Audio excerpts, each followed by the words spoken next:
could be terrible, and it could be great. It's not clear. Right. But one thing's for sure, we will not control it. বিজ্ঞানীরা এখন AI ব্যবহার করে wifi router hack করছে তোমার বাসার ভেতর তোমাকে দেখার জন্য। A camera looking at a space with people in it.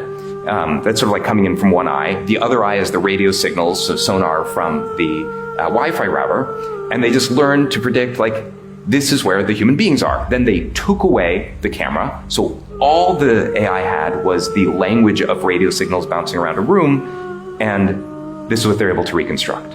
একদম ক্যামেরার মতো, কোনো ক্যামেরা না, কোনো মাইক্রোফোন না, শুধু ঘরের ভেতরে ঘুরে বেড়ানো অদৃশ্য ফ্রিকোয়েন্সি। এই সিগন্যাল এখন তোমার নিঃশ্বাস, নড়াচড়া, এমনকি ঘুমানো পর্যন্ত দেখতে পাচ্ছে। আর সবচেয়ে ভয়ঙ্কর বিষয় হচ্ছে তুমি জানতেও পারবে না যে এসব ঘটছে। ওয়াইফাই রাউটার শুধু ইন্টারনেট দেয় না, এটা রেডিও ওয়েভ ছড়ায়, যেগুলো প্রতিফলিত হয় তোমার দেয়াল, ফার্নিচার, এমনকি তোমার শরীর থেকেও। তুমি যখন নড়ো, এমনকি সামান্যই, তখন এই ফ্রিকোয়েন্সিগুলোর প্যাটার্ন পাল্টে যায়, তারা বাঁকে যায়, ছড়িয়ে পড়ে, প্রতিফলিত হয় ভিন্নভাবে। আর এআই এই পরিবর্তনগুলোকে একটা বইয়ের মতো পড়ে ফেলতে পারে। মেশিন লার্নিংয়ের অগ্রগতির কারণে বিজ্ঞানীরা এখন এমন মডার্ন ট্রেইন করেছে যা ওয়াইফাই সিগন্যালের এই প্যাটার্ন থেকে তোমার অবস্থান, শরীরের ভঙ্গি, মুভমেন্ট সবই রিকনস্ট্রাক্ট করতে পারে, শুধু ওয়াইফাই ডেটা দিয়েই। এটা কোনো ষড়যন্ত্র না, এটা প্রকাশিত পিয়ার রিভিউড সায়েন্স। এমআইটি এমন একটা সিস্টেম বানিয়েছে যার নাম রেডিও ফ্রিকোয়েন্সি পোজ, যেটা দেয়ালের পেছন দিয়ে মানুষকে ট্র্যাক করতে পারে। কার্নেগি মেলন ইউনিভার্সিটি মাত্র 2টি সাধারণ ওয়াইফাই রাউটার দিয়ে একটা ঘরে থাকা মানুষের চলাফেরার সিলুয়েট ছবি বানিয়ে ফেলেছে। অন্যান্য গবেষণায় প্রমাণিত এটা প্রায় 100% নির্ভুলতা সহকারে করা সম্ভব। আপনি ইসরায়েলিদের আক্রমণের দিকে লক্ষ্য করলে বুঝতে পারবেন ওরা কিভাবে টার্গেটেড এরিয়াতে আক্রমণ করে নির্দিষ্ট কাউকে হত্যা করতে পারে।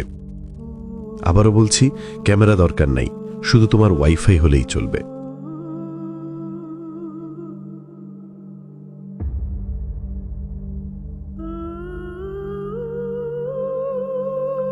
ইসরায়েলি প্রতিরক্ষা বাহিনীর এআই ব্যবহারের নতুন কিছু নেই। এই সিস্টেম ভাগভাবে ইসরায়েলকে 2024 সালের এপ্রিল মাসে ইরানের ড্রোন ও ক্ষেপণাস্ত্র হামলার বিরুদ্ধে রক্ষা করেছিল। ইসরায়েল যে আরেকভাবে এআই ব্যবহার করে তা হল অধিকৃত অঞ্চলগুলোতে ফিলিস্তিনিদের উপর নজরদারির মাধ্যমে। কিন্তু এখন আমরা গাজার বোমা হামলার টার্গেট নির্ধারণে ব্যবহৃত এআই সিস্টেম সম্পর্কে আরও জানতে পারছি ইসরায়েলি প্রকাশনা 972 এবং লোকাল কলের 2টি প্রতিবেদনের মাধ্যমে। গসপেল হল এমন একটি সিস্টেম যা গাজায় নির্দিষ্ট ভবন ও কাঠামোর জন্য বোমা হামলার টার্গেট তৈরি করে। এটি অন্যান্য এআই টুলের সঙ্গে যৌথভাবে কাজ করে এবং যে কোনো এআই সিস্টেমের মতোই প্রথম ধাপ হল বিশাল পরিসরে ডেটা সংগ্রহ করা।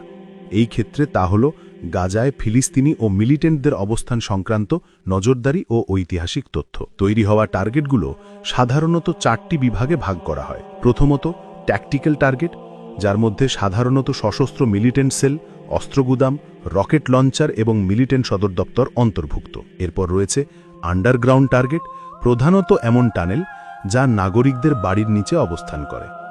তৃতীয় বিভাগটি হল হামাস বা ইসলামিক জিহাদের সদস্যদের পারিবারিক বাড়ি।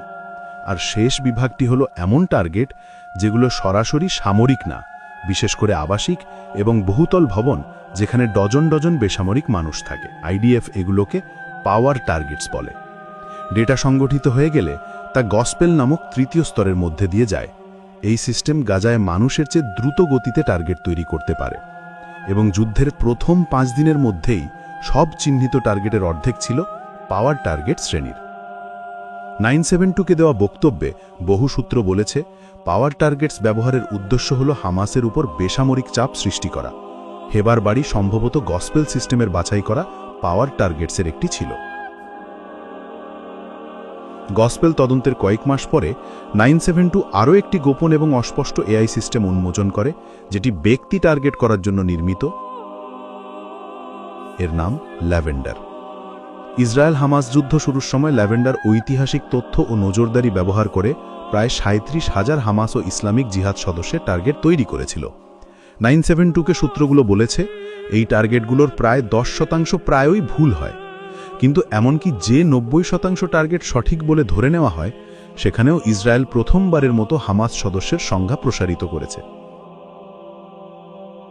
ল্যাভেন্ডার যখন এই টার্গেট তৈরি করে, এই এআই সিস্টেম এরপর সেই টার্গেটকে নির্দিষ্ট কোনো পারিবারিক বাড়ির সঙ্গে সংযুক্ত করে এবং এরপর আইডিএফের জন্য একটি নির্দিষ্ট অস্ত্র সুপারিশ করে, যেটা মূলত ওই টার্গেটের র্যাঙ্কিংয়ের ওপর নির্ভর করে। সূত্রগুলো সাংবাদিকদের জানিয়েছে, ল্যাভেন্ডার যেসব জুনিয়র হামাস সদস্যকে চিহ্নিত করেছিল তাদের ক্ষেত্রে প্রতি একজন টার্গেটের সঙ্গে 15 থেকে 20 জন বেসামরিক লোক নিহত হওয়া অনুমোদনযোগ্য ধরা হতো। কিন্তু কিছু টার্গেটে এই অনুমোদিত বেসামরিক মৃত্যুর সংখ্যা 300 পর্যন্ত ছিল। দ্য গার্ডিয়ানকে দেওয়া এক বিবৃতিতে ইসরায়েল সরাসরি অস্বীকার করেছে যে তারা লক্ষ মানুষকে বাড়িতে হত্যা করার কোনো নীতি অনুসরণ করে এবং জোর দিয়েছে যে টার্গেট চূড়ান্ত করার আগে মানব বিশ্লেষকদের দ্বারা স্বতন্ত্র মূল্যায়ন চালানো আবশ্যক। এতেই আমরা এই দুই প্রক্রিয়ার শেষ ধাপে পৌঁছাই, মানব অনুমোদন।